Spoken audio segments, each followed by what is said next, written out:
Sim, mas cumprimento a todos os irmãos com a paz do Senhor, cumprimento também com bom dia, boa tarde ou boa noite, a depender da hora que o irmão estiver assistindo a este vídeo. Nós vamos ter agora mais uma aula da Escola Bíblica Dominical sobre o livro de Salmos. Como os irmãos sabem, nós estamos estudando neste trimestre sobre o livro de Salmos. E hoje o objeto de nossa aula será o Salmo número 73. O tema da lição, e a lição aqui é a número 8, é este: apresentando ao Senhor nossos questionamentos. Salmo 73 tem a seguinte redação, texto de referência. Vamos ler aqui apenas 4 versículos para que a gente possa contextualizar esta aula. Salmo 73, verso 1 diz assim: verdadeiramente bom é Deus para com Israel, para com os limpos de coração. Versículo 2. Quanto a mim, os meus pés quase se desviaram, pouco faltou para que escorregassem os meus passos. Versículo 3. Todavia estou de contínuo contigo, tu me sustentaste pela minha mão direita. Mas para mim, bom é aproximar-se de Deus, pois a minha confiança no Senhor Deus, para anunciar todas as tuas obras. Temos aqui então alguns versículos retirados do livro de Salmos, especificamente do Salmo número 73. Este salmo ele foi escrito por Asaf e é um personagem muito interessante dentro dos escritos sagrados. Quando nós estudamos sobre Asaf, nós verificamos que este era um dos responsáveis pelos cânticos e louvores perante a Arca da Aliança, perante o templo do Senhor. A história diz que assim que Davi trouxe a Arca da Aliança de Obed-Edom para Jerusalém, e aqui eu quero trazer a lembrança do irmão que a Arca da Aliança, em determinado momento, ela acabou sendo furtada pelos filisteus e pela intervenção divina, pela providência divina, ela foi restituída, foi restabelecida para a nação de Israel. Mas até então, a Arca da Aliança estava na casa de Obed-Edom. E aprouve a Davi tomar a importante decisão de trazer a arca, ou de levar a arca de Obed-Edom para Jerusalém. Porque Jerusalém, que é chamada cidade de Davi, a cidade de Deus, seria então o novo repositório do templo do Senhor. Até então, o templo se situava ao templo dos juízes, ao templo de Eli, em Siló, que se situava em Efraim, no norte de Israel. Mas aqui nós assistimos uma mudança de paradigma. Nós tínhamos então um templo que era em Siló, agora nós vamos ter um templo que se situa em Jerusalém. Então Davi toma a importante decisão, como eu disse, de pegar a arca que se encontrava em Obed-Edom e de levar até Jerusalém. E ao fazer esse trajeto e obter sucesso nessa empreitada, ele institui alguns levitas no ofício de entoar cânticos, de louvar ao Senhor. E dentre esses, nós temos Asaf. A Bíblia nos diz que Davi seleciona 3 principais mestres dos louvores, ou chefes dos louvores. Um é Asaf, outro é Jedutum e o outro é Emã. Esses 3 são levitas, cada um deles são descendentes, seja de Merari, Coate ou Gerson, e Asaf é do tronco de Gerson, é um levita, portanto, tem a responsabilidade de atuar perante o templo, e ele vai ser tido por principal entoador de cânticos. Eles entoavam como? Com símbolos, com saltérios, e por aí vai. Então, eles eram os chefes dos louvores instituídos para estarem perante o templo do Senhor. De acordo com as Escrituras Sagradas, estes 3 que acabei de citar, inclusive Asaf, eles se reportavam diretamente a Davi. Eles estavam diretamente ligados numa hierarquia funcional, vamos falar assim, diretamente ao rei de Israel. Tamanha a importância que esses 3 chefes tinham perante o ofício sacerdotal. Nós sabemos que o ofício sacerdotal tinha uma parte que era dedicada aos louvores. Aqui nós temos então Asaf, nós temos os porteiros, nós temos também aqueles que ofereciam sacrifícios, e aí então temos o sumo sacerdote, importante sumo sacerdote também chamado Zadok. Mas enfim, Asaf era responsável pelos louvores perante o tabernáculo, perante a Arca da Aliança. Nesse ofício, ao exercer esse ofício, eles eram mantidos pelos demais levitas. A Bíblia registra que eles não precisavam se desviar em momento algum do seu ofício, porque os seus irmãos tratavam de preparar tudo para eles. A única função deles era oficiar perante o tabernáculo, perante a Arca da Aliança. A Bíblia diz ainda que Davi e os chefes dos exércitos selecionaram Asaf, Jedutum e Emã para oficiarem perante o tabernáculo, para que eles profetizassem com seus saltérios, com seus símbolos, com seus instrumentos. Como assim? Eles, então, entoavam a Deus, e ao mesmo tempo em que entoavam um louvor a Deus, eles profetizavam. E aí nós começamos a compreender, então, que vários dos salmos são chamados de salmos proféticos. Por quê? Porque além de ser um louvor a Deus, também retratam ou trazem ou encartam uma profecia. E então nós temos então os salmos que eu posso dizer proféticos. Asaf foi uma pessoa muito importante no templo e a sua geração também, elas teve uma importância muito grande no serviço do templo. Quando Salomão inaugura o templo, e aqui eu já quero fazer uma observação, até então nós temos Asaf oficiando perante o tabernáculo. É Salomão que institui o templo. Nós temos ali os descendentes de Asaf perante o templo de Salomão. Alguns vão dizer que seria Asaf já velho, mas eu prefiro compreender que eram os descendentes de Asaf que estavam na inauguração do templo. Se o irmão não se recorda, na inauguração do templo houve uma grande manifestação de Deus. Deus manifestou a sua glória de uma maneira singular, de tal forma que os sacerdotes começaram a cair no chão. E a Bíblia registra que ali haviam alguns que eram de Asaf. E aí, como eu disse, alguns vão dizer que era o próprio Asaf que estava ali na inauguração do templo, e outros vão dizer que são os descendentes. E a importância de Asaf ainda passa para o período dos reis. Nós temos que, quando Ezequias ele restabelece o templo, ele restaura a adoração do templo, ele dá uma ordem para os levitas dizendo assim: levitas, entoem os salmos de Davi e os salmos de Asaf. Ah, então Asaf escreveu salmos, sim.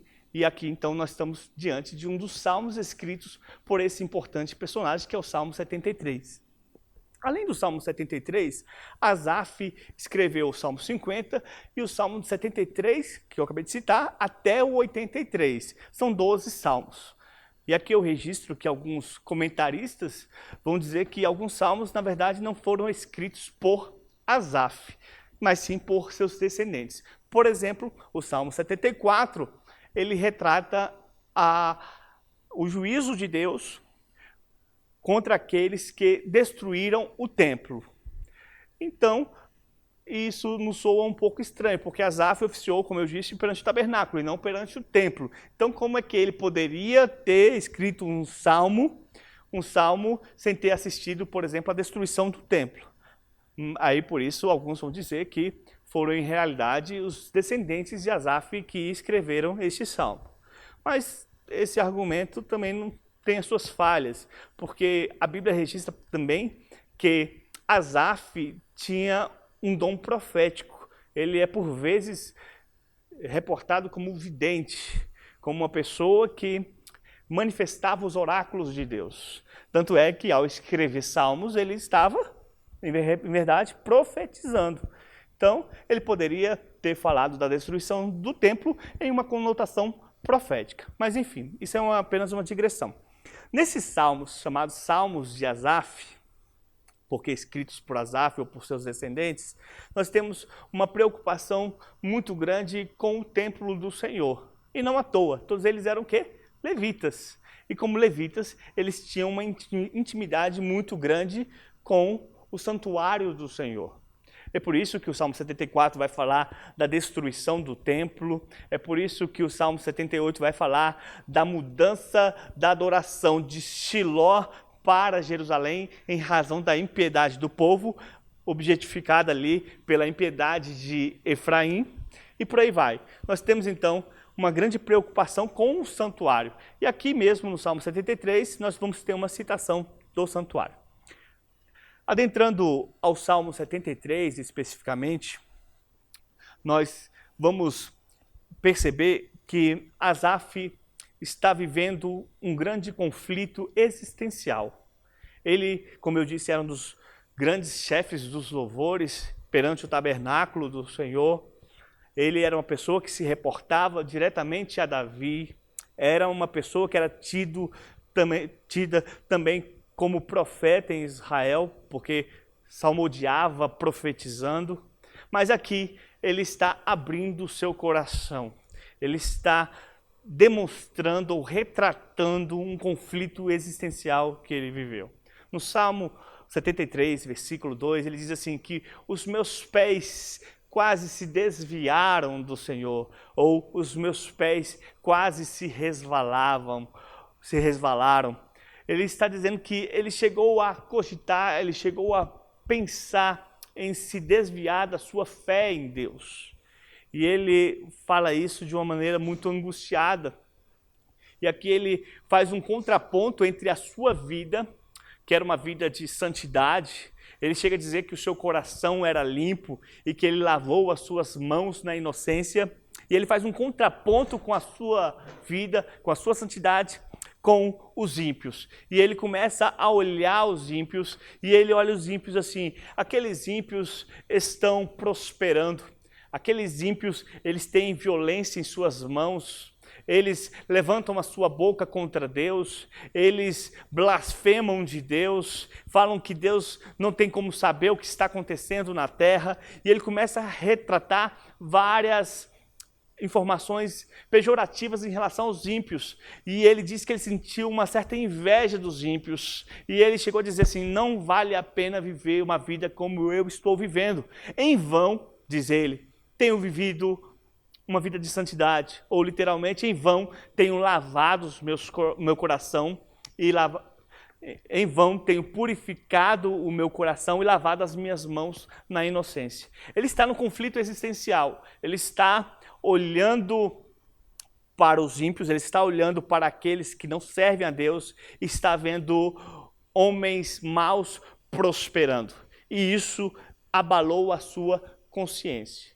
Ele era um servo de Deus, era um levita que oficiava perante o tabernáculo, e como eu disse, os seus irmãos sempre tratavam de tudo para ele, o que traduz a ideia de que não faltava um alimento, não faltava o vestuário, e enfim, ele tinha a sua vida, mas se você comparar a vida de um levita com a vida de um não levita, ou um não servo, ou um ímpio, certamente haveria uma disparidade. Porque eu tenho para mim que a vida do levita era uma vida certamente modesta, porque viviam de ofertas do templo, vivia do santuário. Então ele faz esse contraponto: eu estou servindo a Deus, eu não estou prosperando, e eu estou olhando para fora e vendo ímpios com toda a sua impiedade, tendo uma grande prosperidade e, além disso, praticando as suas inúmeras maldades e impiedades. Então, esse é o grande conflito existencial vivido por Asaf. E aqui é importante entender que não era uma pessoa comum, era uma das maiores autoridades, vou usar esse termo, dentro de Israel.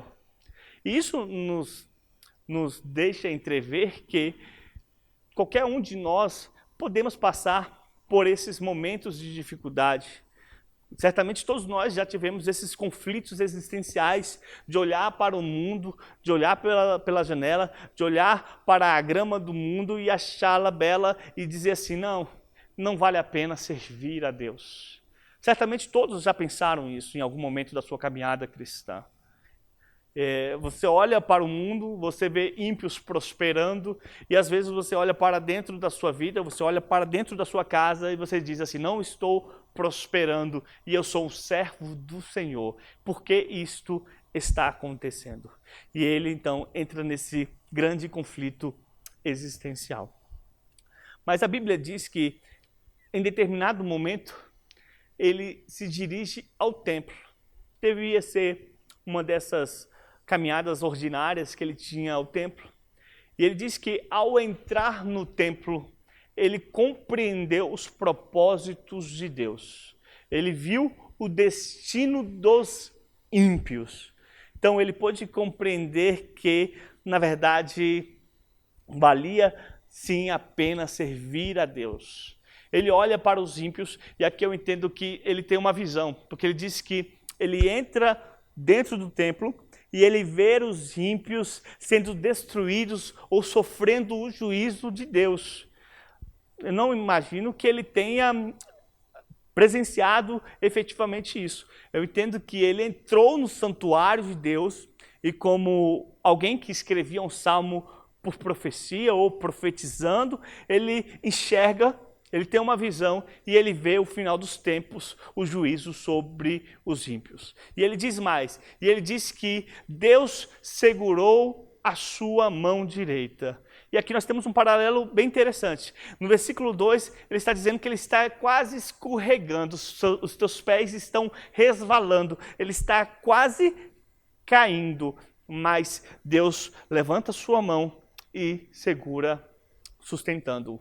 E aqui também nós temos uma grande lição bíblica, que Deus é quem nos sustenta. É o Senhor que levanta a sua mão e segura em nossa mão direita e nos deixa perante a sua presença.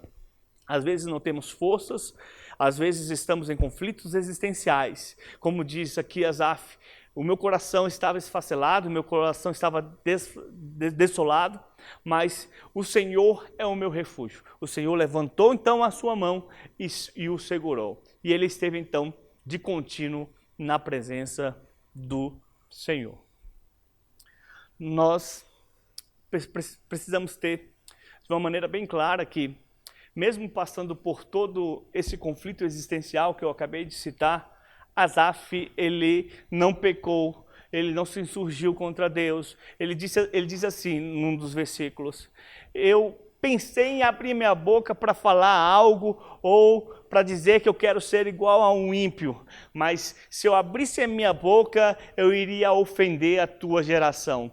Imagine Asaf, um dos principais entoadores de cânticos perante o tabernáculo. Imagine que ele se desviasse, ou imagine que ele abrisse a sua boca, ele iria ofender toda a congregação de Israel, ele iria ofender toda a sua descendência. Por isso que a gente tem que ter em mente que, mesmo passando por conflitos, mesmo passando por dificuldades em nossa fé, nós devemos vigiar muito com aquilo que nós falamos. Porque às vezes podemos falar para uma pessoa que não tem uma maturidade cristã tal qual a sua. E isso pode levar aquela pessoa a se desviar. Aqui nós estamos diante de uma pessoa que estava constantemente diante do templo. E ele tinha a plena consciência de que não poderia abrir a boca para blasfemar ou para murmurar perante Deus.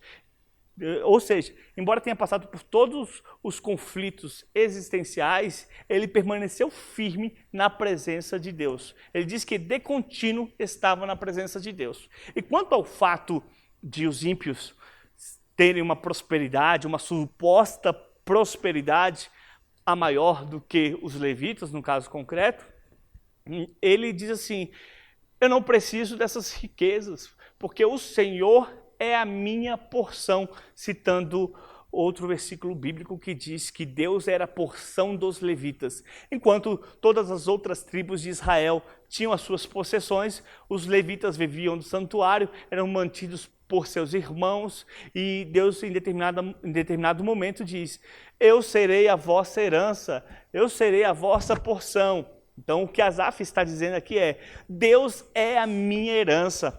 Eu posso não ter uma vida próspera, eu posso andar olhando para fora e me amargurado por dentro por não ter as mesmas coisas que um ímpio tem, mas nós temos que ter convicção e consciência de que o nosso maior bem, a nossa maior herança é o Senhor Deus. Ele é a nossa porção.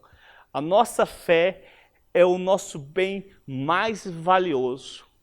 E o salmista Asaf, ao escrever esse salmo, ele não quer escrevê-lo para desencorajar os irmãos. Ele não quer dizer assim, eu passei por isso e você também pode passar e se desanimar. Não, não é isso que ele quer falar.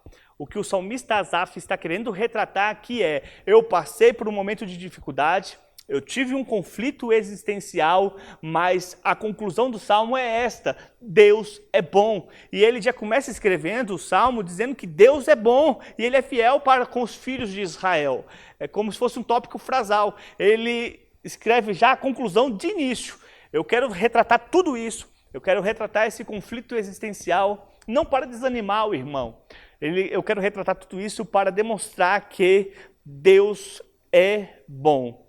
Essa prosperidade, essa pseudo-prosperidade do mundo é temporária, ela não dura para sempre. A nossa herança, diferentemente, ela é perpétua. Por quê? Porque ela está em Deus, em Deus. Em Deus está a nossa confiança. Então, Asaf é restaurado, ele tem a sua fé revigorada, ele começa a entoar então louvores a Deus e a dizer assim: bom é aproximar-se de Deus, bom é estar perto de Deus, não vale a pena querer se distanciar, não vale a pena querer se desviar, não vale a pena querer ficar longe da justiça de Deus, bom é aproximar-se de Deus. Esta é a grande mensagem deste salmo. E aqui eu já quero encerrar esta escola bíblica dominical, convidando os irmãos para se inscreverem nos nossos canais do YouTube, Instagram e por aí vai. E assista também às próximas edições da escola bíblica dominical. Tenha uma boa tarde, a paz do Senhor.